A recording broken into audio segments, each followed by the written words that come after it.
بہت بڑی طاقت بنیں گے آپ اگر آپ کو سہنا آ گیا اور برداشت کرنا آ گیا. چونکہ جب آپ برداشت کرتے ہیں نا تو اندر میں ایک طاقت پیدا ہوتی ہے.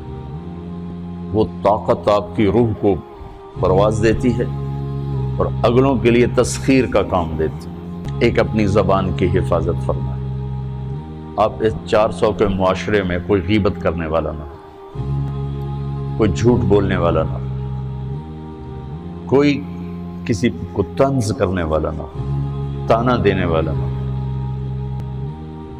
ایسی بات جو کسی کے دل پہ جا کے چوٹ مارے اس سے آپ اپنی زبان کو صاف کر لیں.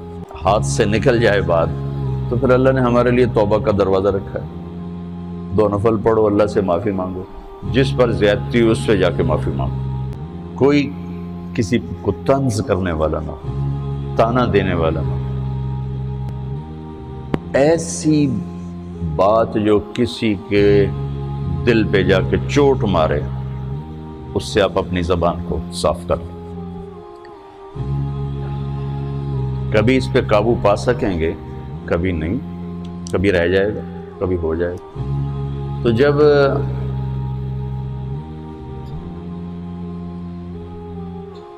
ہاتھ سے نکل جائے بات تو پھر اللہ نے ہمارے لیے توبہ کا دروازہ رکھا ہے. 2 نفل پڑھو، اللہ سے معافی مانگو، جس پر زیادتی اس سے جا کے معافی مانگو. اس سے آپ کی مزاج میں ٹھہراؤ آ جائے گا. تو میں آپ سب سے یہ گزارش کرتا ہوں کہ اس معاشرے میں آپ اپنی زبان پہ قابو پانا سیکھیں. برائے میرا بہت فائدہ ہوگا. ایک زندگی گزری ہے، شام قریب ہے، تو پوری زندگی کے تجارب نچوڑ بھی اس میں شامل ہیں. اور تجارب نچوڑ کو گولی مارو اور دیوار پہ ڈال دو. میرے نبی کا فرمان اس کے لیے کافی ہے کہ آپ نے فرمایا کہ 2 چیزوں کی ضمانت دے دو، میں جنت کی ضمانت دیتا. ایک تمہارے جو 2 جبڑوں کے درمیان ہے، ایک تمہاری 2 ٹانگوں کے درمیان ہے، اسے پاک کر لو، میں جنت کا ضامن بن جاتا ہوں. اور معاذ بن جبل سے فرمایا کہ تمہیں پورے دین کا نچوڑ بتاؤں. کہ جی کیا؟ تو آپ نے اس حدیث کو میں نے پتہ نہیں ہزاروں لاکھوں دفعہ بیان کر دیا ہے اور ہر دفعہ بیان کیا ہے کہ اچھا یہ ایسے کر کے کیوں فرمایا؟ یہ پہلے کیا پھر کہا کف ھذا. اور کہا کس کو ہے؟ جن کے بارے میں آتا ہے کہ اس امت کے علماء کا جھنڈا قیامت کے دن معاذ بن جبل کے ہاتھ میں ہوگا. اتنے بڑے آدمی. 18 ہجری میں انتقال ہوا. 1434 ہجری میں اردن گیا تو ان کی قبر سے خوشبو آ رہی تھی. 1400 سال گزر گئے، ان کی قبر سے خوشبو کا آنا بند نہیں ہوا. اتنے بڑے آدمی کو کیسے سمجھایا؟ بچے کی طرح. معاذ اس زبان پہ قابو. تو آپ سب کو، اپنے آپ کو بھی کہتے ہیں،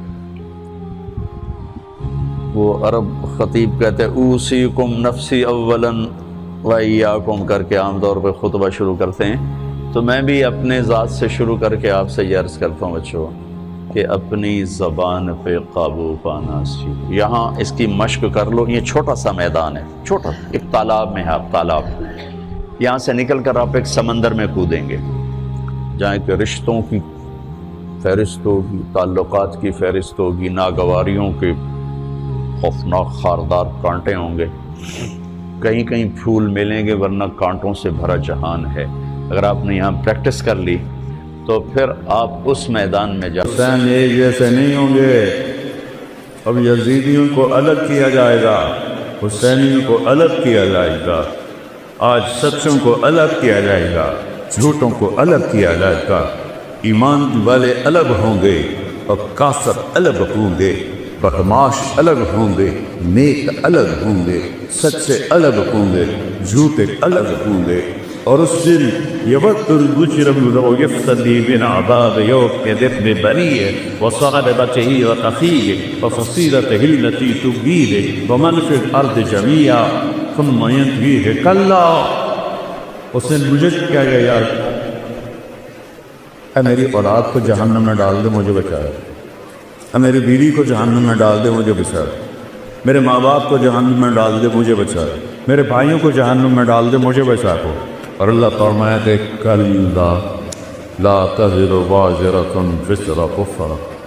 نہیں بچوں، یہ دنیا میں ہو سکتا تھا، آج تو ہم نے برائی کا بوجھ خود اٹھائے، خود اٹھائے. میرے عزیزو، اللہ کو بھولو، اللہ کو پہچانو، وہ کیا چاہتا ہے اس کی مرضی پوری کرو. پھر وہ کیا کرے گا؟ ایک حدیث سنا، عبدی انت تريد وانا اريد ولا يموت الا ما تريد. اے میرے بندے، ایک تیری چاہت ہے، ایک میری چاہت ہے، ہوتا وہ ہے جو تیرے رب کی چاہت ہے. ایک سودا کرو، چھوٹا سا کیا ہے؟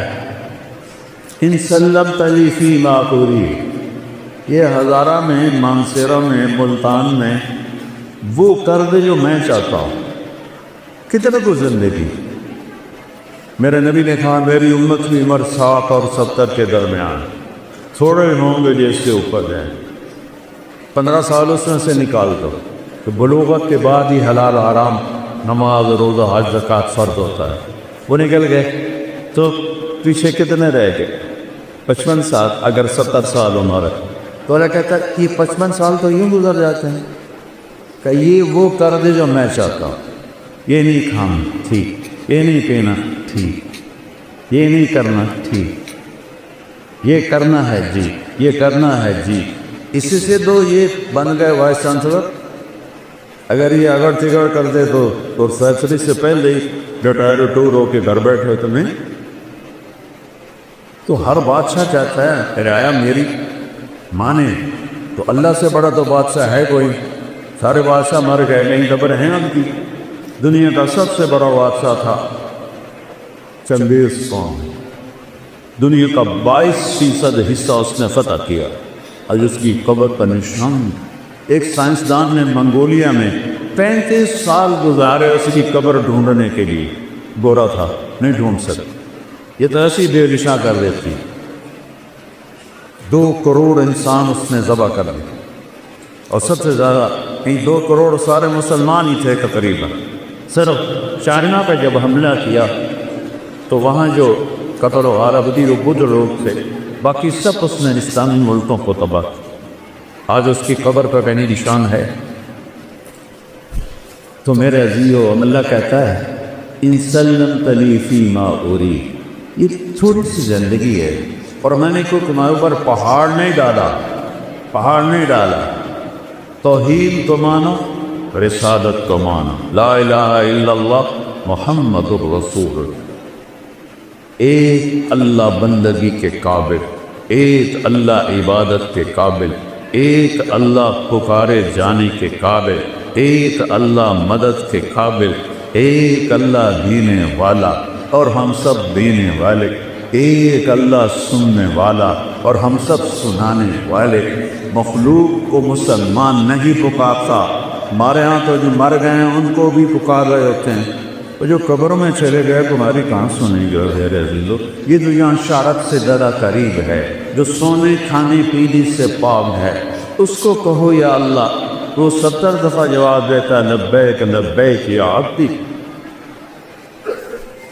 ایک بت پرست تھا پانی جی، وہ 70 برس یا صنم یا صنم یا صنم، سامنے بت پڑا ہوا تھا. ایک دفعہ اللہ سے نکل گیا یا سمد. صنم سمد فریکوینسی ایک ہے. تو میرے اللہ نے کہا لبیک یا عبدی. فرشتہ نے کہا یا اللہ بھول کے بولا ہے، تجھے جانتا ہی نہیں. کہ 70 سال سے انتظار کر رہا کہ کبھی میرا بندہ مجھے بھی پکار. آج چاہے تو اس نے بھول کے پکار میں چوا. اور ایسے اللہ سے تم دوستی توڑ کے کبھی سکھ کی زندگی جی سکتے؟ یہ دکھوں بڑا جہان ہے. اللہ کو چھوڑ. حسین نیزے پہ سر ہے اور ہونٹوں پہ مسکراہٹ. اور ابن زیاد جب قتل ہوا اور اس کی کھوپڑی کو سر کو لا کے رکھا گیا مختار کے سامنے، ایک چھوٹا سا سانپ آیا اور کی آواز ہے، سارے پیچھے ہٹ گئے، اتنا سا سانپ وہ آیا، اس کی ناک میں گھسا اور منہ سے نکل گیا اور پھر ایک طرف جا کے غائب ہو گئی۔ حسین نیزے پہ مسکرا رہے ہیں اور ان کے قاتل کے ساتھ یہ ہو رہا ہے، آگے تو اس کے خبیث کے ساتھ قبر میں کیا ہو؟ پھر آواز ہے جا وہ آیا تو وہی سانپ دوبارہ اس کی ناک میں گھسا اور منہ سے نکلا، پھر ناک میں گھسا اور منہ سے نکلا اور پھر غائب ہو گیا۔ یہ تو اللہ نے دکھایا کہ اس خبیث کا دنیا میں یہ کر رہا ہوں، آگے کیا ہو؟ یزید نے جب مدینے پہ حملہ کرایا تو اس کا لشکر کا سالار تھا مسلم بن عقبہ مری قبیلہ قطر میں بہت آباد ہے آج بھی۔ تو اس کے بعد وہاں قتل و غارت کر کے مکہ حملہ کرنے جا رہا تھا، تو جہاں حاجی احرام باندھتے ہیں، ابھی آ رہے آئیے، اس کا پرانا نام